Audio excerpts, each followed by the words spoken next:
Nakakita ka na ba ng gas tank na ganito kaangas? Baka isipin mo hydro dip yan, tropa.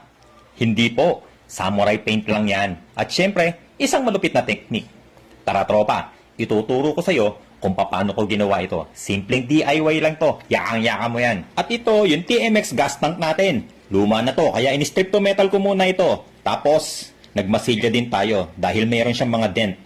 Nalihan na natin to, kaya ready na to para applyan ng primer. Kaya eto na nga, binugahan na natin ng primer. Ginamitan natin yan ng 2K04 Epoxy Surfacer. At 3 coats ang inilagay nating primer dyan. At nang matuyo na nga yung primer natin, nagliha tayo, wet sanding number 800 ang ginamit natin. Tapos eto na, nagbubuga na tayo ng kulay, Black 30109. At ito naman ang sunod na gagamitin natin, Chameleon T901. Apakalupit nito, tropa.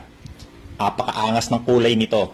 Tignan mo, pag pumatong to dun sa black, lumilitaw na yung kulay ng chameleon niya. By the way, tropa, ang Chameleon T901, tatlong kulay ang makikita mo dyan. Red, blue, at saka yung purple. So, yan yung Chameleon T901.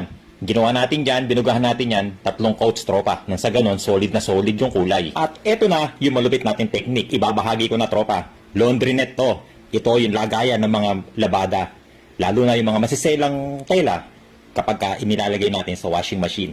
So kung mapapansin nyo, tropa, no, may pintura o may kulay yung laundry net ko. Dahil nagamit ko na yan, pwede kasing gamitin yan 3 hanggang 4 na gamitan. Depende sa pagbubuga mo. So ang gagawin lang natin dito, tropa, babalutan natin to. Parang regalo na yung gas tank natin. Binalutan na natin. So dapat lapat na lapat yung laundry net. Nang sa ganon, kapag nagbuga tayo, maganda yung effect nung kalalabasan ng design natin. So, ganyan lang ginawa ko. Itinape ko lang yung mga dulo ng laundry net dito sa likuran ng gas tank. At eto na. Pwede ng bugahan. Ngayon, bubugahan natin to ng marine blue. Ang code nito, Y139. Ito yung candy blue ng Yamaha Colors ng Samurai Paint. At ang isa pang technique dito, dapat pantay na pantay yung buga mo, tropa. Dapat wala kang mamimiss na part. Na sa ganon, pag tinanggal na yung laundry net, napakaangas. Tapos, pinatuyo nating mabuti. Kaya eto, pwede na tayo magtanggal ng laundry net natin. At eto na itsura niyan, tropa. Papakita natin kahit wala pang top coat. So nakita nyo yung effect. Para na siya na hydro dip. Ang tawag ko dito, reptile skin effect.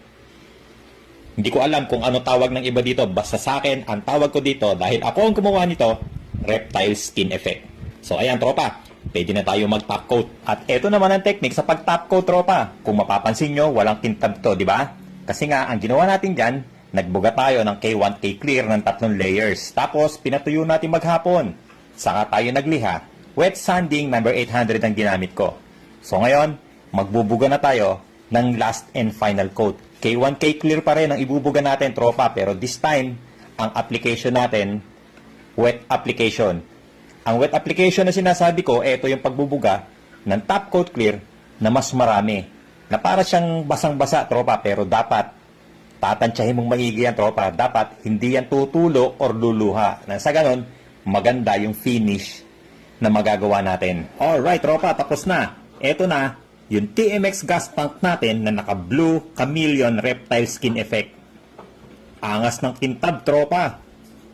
Yung lumang gas tank, maangas na ngayon. So, ganyan lang gumawa ng mga ganitong design.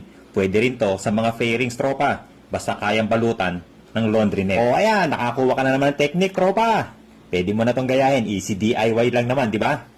So, dun sa mga sumusuporta sa Scooter Kid, maraming salamat po. At syempre, big thanks sa Samurai Paint Philippines at syempre sa Posh Motorcycle Shop. So, paano? Kita-kits na naman tayo next video, tropa. Ride safe palagi.